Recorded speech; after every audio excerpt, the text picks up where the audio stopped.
In this video, I'll show you how to upscale a video in Premiere Pro to 4K.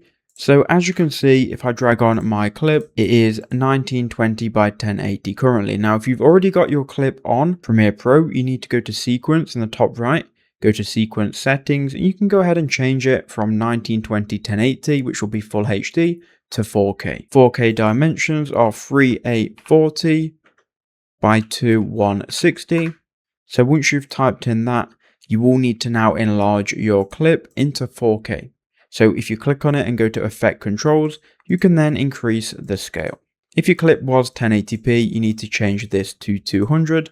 And now we can go ahead and export this. So create in and out, and then go ahead and click File, then go to Export and click on Media. Here we can choose the preset 4K, or you can just have it on match source if you've already changed to 4K. Format H.264.